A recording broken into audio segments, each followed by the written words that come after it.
আজ সালানপুর ব্লকের পথশ্রী প্রকল্পের আওতায় 7টি ঢালাই রোডের উদ্বোধন করলেন বারাবণীর বিধায়ক তথা আসানসোল পৌর নিগমের মেয়র বিধান উপাধ্যায়। সালানপুর ব্লকের তেন্দুয়া পঞ্চায়েতের অন্তর্গত দুটি রাস্তা, সালানপুর পঞ্চায়েতের একটি রাস্তা, আল্লাদি পঞ্চায়েতের দুটি রাস্তা, যেমনি বাসুদেবপুর পঞ্চায়েতের দুটি রাস্তার কাজের সূচনা করা হয়। এই 7টি রাস্তা শুভ উদ্বোধন করলেন বারাবণীর বিধায়ক তথা আসানসোলের মেয়র বিধান উপাধ্যায়।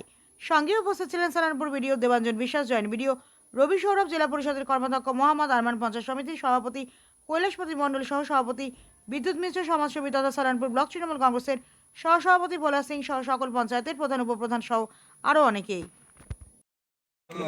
बस जोर लगा के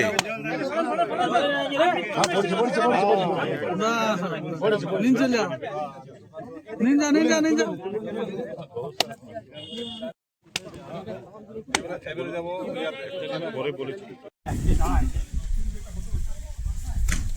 ভালো করতে হবে।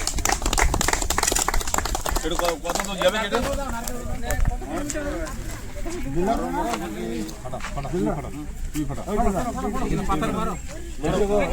কাকি দেখো কাকি কেটা গো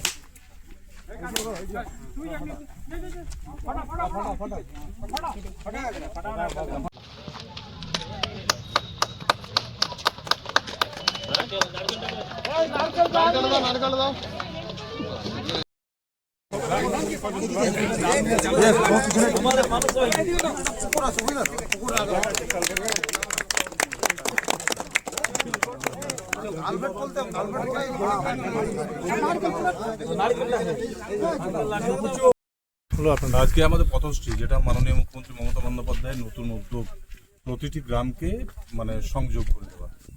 তো এটার জন্য আজকে আমরা তেন্দুয়া গ্রাম পঞ্চায়েত, বাসুদেবপুর জিমারি, সালানপুর এবং আল্লাডি গ্রাম পঞ্চায়েতে আমরা প্রায় আর কালকেও একটা করেছিলাম, তো প্রায় 4,90,00,000